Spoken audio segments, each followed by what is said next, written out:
So, I want to talk today about survival, survival, and thriving. Because it's important for us to know where we came from, where we're at now, and how we get through the things we get through. And whether or not we're being conscious in the now with choices that support where we want to be now and in the future. So just for across the board, this is an individual's path. However you go through this is about you, not to be judged by anybody, including yourself. Okay? It is everybody's, because there's no good for all or bad for all. It's whatever works for you, okay? So just for safe sake, we're going to make sure I define these three words because we're going to be on the same page. So survival is just existing. It's hanging in there, it's trudging through things, it's getting by. There's not a lot of joy in survival. Survival. This is a Reverend Lena made-up word that flew out of my mind my mouth a couple months ago when my mind and my mouth weren't keeping up with each other. And I kind of like it. It is a cool word. I mean, I'm just, because it's kind of the way I look at it. Nothing's ever 100%. You're not 100% surviving, you're not 100% thriving. So survival's like that in between. It's that bridge between the two. And there's some contentment in survival. Okay? And then of course thriving. Excuse me, I gotta get it straight. I do. I have lots of other words too. I should have my own dictionary. But anyway, in the thriving is where we grow, we advance. We vigorously take responsibility for our lives, and we are the sovereign beings that we need to be. And that we make choices and choose attitudes that support the joy and the love and the peace that we want in our life. That's where we want to be, as much and as often as possible. This is a work in progress, people. It is never a destination. There's always some ups and downs. The one thing I can say unequivocally, without doubt, everyone is worth more than just survival. The divine did not create this amazing body that we have or this amazing world that we have for us just to survive. That was not the divine intelligence intention. So why does it seem like this survival keeps showing up? Are you ready? This could be a pill. Because we choose it. We actually choose it sometimes. Because whether it's an unconscious or a conscious thing, we've been programmed, we've been taught, we've been told. This is not a judgment, this is only awareness. But as human beings, which you kind of already opened this up for me, when change happens, our default is to panic. Now, we almost kind of get used to and conditioned to the chaos and the drama and the turmoil. And sometimes, we got to be honest with ourselves. We create our own drama when we're just like doing this. And the thing of it is I've even had people tell me, but that's when I feel alive, I get the rush. I'm like, no. You can't sustainably do this for any length of time without you having consequences. And it gets old. And I tell you what, peace is going to be just a little bit boring for you at first, but you're going to learn to love it. Embrace it. Okay? So survival is not healthy, okay? Because basically, emotionally, mentally, physically, and spiritually, it is a drain on our body. Our blood pressure goes up, our heart rate goes up, our breathing is sometimes short and shallow. We don't oxygenate well. All of our good feel chemicals get used up too quickly. Cortisol and adrenaline run too high, which they're finding creates all kinds of medical problems within our body. And then it makes it hard for us to cope. It makes us hard to think and make good decisions and choices. And the crazy thing is there's so much fear-based stuff flying around out there that creates anxiety and that kind of an existence-based life. Because it builds up. And have you ever heard the thing that dis-ease creates disease. It does. I find it fascinating that we are like in such a technological age that we have more access to health and healthy things, and yet are people healthier? Less meds? Things like that? Exactly. I'm shaking my head no too. Okay, so what does this survival, thriving look like? I gotta be careful. For some of you, we lived this. For the newer people, this is gonna be new. It's about MSC. In 2017, June of 2017, there were many of us here that attended a different church. And we were informed the building was being sold, which means it was going to be torn down. The head minister was retiring and done. Money situation did not allow us to be able to continue that church. So in no uncertain terms, it was over. It was done. And this definitely threw us into a survival mode. Because people were feeling the fear, they were feeling the anxiety, people were feeling betrayed and abandoned and lost. Where are we gonna go? What are we gonna do? Well, there was several of us that were just like, could not wrap our head around this amazing community with good hearts and enlightenment and awareness just being done. And we're like, nah, we don't even know what we're gonna do, but we're gonna do something, okay? Seriously, and for me, I really like what Napoleon Hill says in his Think and Grow Rich, which is not about money. I don't even know if it's mentioned much in there. It's about your thinking and your frame of mind. For me, it was about having the burning desire, why, and then letting the universe figure out the how. Because I wasn't exactly trained to run a church when I was folding clothes and homeschooling my kid. That was not what I was thinking about. Ooh, let's start a church.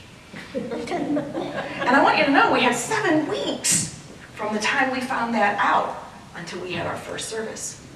It was just like, I love this community. There's so much value to it. We are the people that make a difference in the world. So whatever is meant to be, let's do it. And that's what we did. We just started taking little steps. I went to the bank to talk about accounts. I walked out of there, registered with the Secretary of State, an EIN number and accounts. That gave us enough to draw in donations so we could support ourselves. The musicians joined us and came with us. We decided to do the collective so it wasn't just one person speaking, and everybody pulled together, and joined forces to do this. It was beautiful. I can't even tell you all the things that unfolded. We found this place by somebody's mere suggestion. It just happened. So for the first 2.5 years, people, we were thriving. Money, attendance, great talks, great music, everything was fantastic. And then the lockdown happened. Do I need to say more? But yeah. It did. I mean, everything then. But I will say that I was so proud of us because, yes, we did dip back into a survival mode because our everyday life was being riddled with fear and anxiety. And we'll get to some more on that. But the thing that I loved about us is our attitude.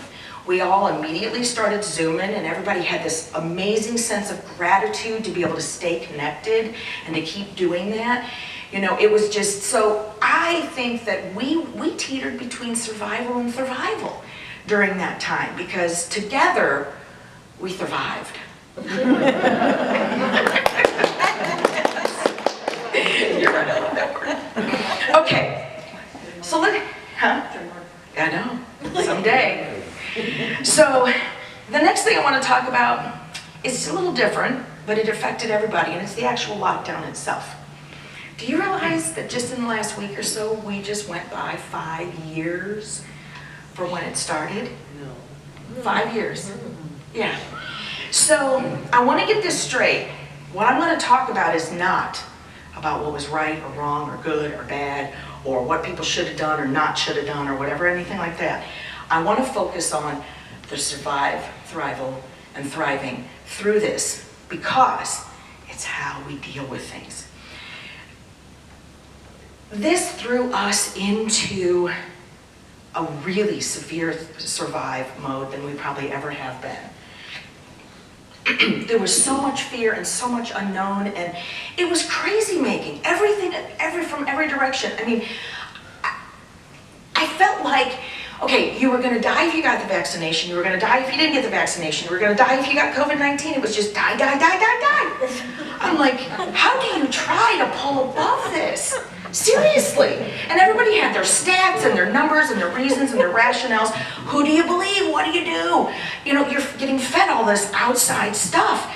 And I have to ask myself, did it have to be such a fear-based thing? I'm not taking away from the seriousness of this. Not at all. But I want us to point out that I feel like the ugliness in this was our default panic. And we panicked hard and deep rather than connecting with our divine and ourselves and going there for our soothing and for our comfort. So, because this is history. It is. We had the Spanish flu, we had the Asian flu, we've had all kinds of plagues, we've had all kinds of different issues. Bring it a little bit closer. I had to look a few of these up. H1N1, y'all remember that one? The swine flu, the bird flu, there's a whole list of them. And it's weird because, if I'm not mistaken, COVID's kind of almost turned into another flu. And then it gets really fun because it goes into more things than just this. All remember mad cow disease? Yeah. How about Y2K when the whole world was going to crash because of computers? Right? I love this one. The salt, sugar, and fat phases. Y'all remember that when they were all demons? These things were killing us, right? Let's do artificial sweeteners. Well, that's not so good anymore. Did y'all hear that that's supposed to cause dementia? Fat, let's put high fructose corn syrup instead. Oh, that's not good for you either. Do you remember smoking? Everybody wanted to be cool like the Marlboro Man. Until he died. and you know where we're at now? Chickens and eggs. Yeah. So, are you picking up what I'm putting down here? This isn't going to stop. But what can and will is us. It's time for us to quit looking outside sources to fill our peace and our truth. It's about us being these sovereign beings that know ourselves well enough for what's right for us and what is good for us and what is best for us. Otherwise, these other things are going to continue to pull us off course and to continue to distract us from what's really important, and that is our relationship with ourselves and the divine. This is about how we handle things and how we move through them. So some ideas on what we can do. First of all, the default panic thing, just accept it. Be aware of it. Recognize it. Oh, I'm panicking. Oh yeah, this is where I'm at. Try not to fight it. Try to let it move through you, because if you fight it, suffering, it's just going to increase your suffering. But find a safe place or person to process things, to go through things, so that you can let it move through you. And I mean, just let it move through you, okay? I mean, that's why I say a private place sometimes. Until you can get to a point where you can check yourself and change your perspective. Let me give you an example. It was Friday night at 5 o'clock, with one Sunday left of the month, when I found out that 8 weeks earlier, everything I had turned in had not been dealt with here at the Maryland Heights, and it had ended up causing a lot of issues with us being bounced around and maybe not even having places to meet and us having to do all this. Well, I want y'all to know, I had me some emotion. I was mad, I was disappointed, I mean, it was one of those things, Elijah, just back off. Go to another room. No, seriously. I mean, I let it move through me. I even had, what did I do wrong? Did I fail here? To, we're good renters. Why? And priority, and we're you know, the whole thing. I let it move through me until I finally reached that point where I could detach myself from the emotional hooks. Because let me tell you what, self-control is your strength. Calmness is your mastery. Because answers don't come out of panic. Answers come in the calm of your connection. It's about getting ourselves into that place, to that point, that your moods and your emotions are not shifted greatly on the events and actions around you, outside of you. Being that sovereign being, you don't allow people, places, and things to like pull you into it and be the thing that directs your life. You do it. Now, emotions aren't bad. They're not bad at all. And in fact, you know, once I got through the emotions, then I was actually able to be like, okay, now what do I need to do to secure MSC? And I started my checking things out and finding out who, when, where, and how. And it's working out. We're going to be okay. So something else we can do is just overall self-awareness. Keep yourself in check. Make sure that the choices and the attitudes that you're choosing are making you a part of the solution, not the problem. Now, it's one thing to release, to vent, to let go, but it's another thing to operate from fear and negative and hate. This brings me to some of the current stuff. I find it fascinating because to me, to hate is to hate. I don't care if you think you're right, righteous, or have really good reasons. Hate's hate. Vibrationally, it is the same thing. You're doing some of the same things that they're if you pull yourself or let yourself get drawn out, down into it. Because we know where attention goes is where your energy flows. Do we want to catastrophize anything? Does that serve us in any way, shape, or form? No. So pay attention to the patterns of the things that you have learned to survive. And give it a real look at. Honest, without judgment. Is this the way I want to continue? Is this leading me to living and thriving? And because, like, for example, with me, when I was raised, we were not allowed to feel certain emotions. And we certainly weren't allowed to express them. Because we were taught to be people pleasers, to be taking care of the needs and prioritizing those that wanted us to do this. So for me to shift and heal, to allow what I did even with the movement of emotion through me, was huge for me. That was definitely something that was a benefit for me, so that I'm not just stuffing and hanging on to all of that stuff and making myself unhealthy. So here's another pill. Lots of the stress that we have in our lives comes from our reaction to it, not necessarily the way that it is. So you guys have probably seen, recognized, or heard about the red ants and the black ants in the jar.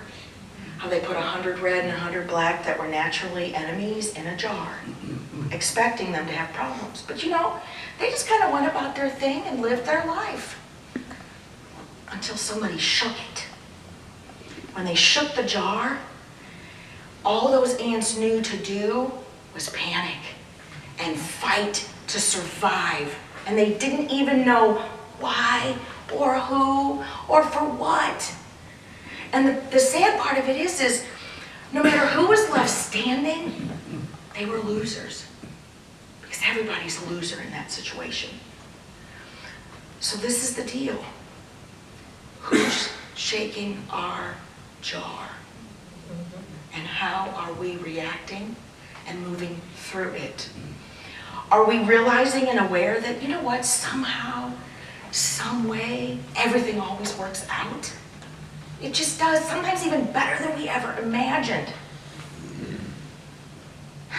I live for the day that we have such a connection with God and the divine, and so secure in that, that when we are shook, we get back up and dust ourselves off, and we help the people around us get up and dust off.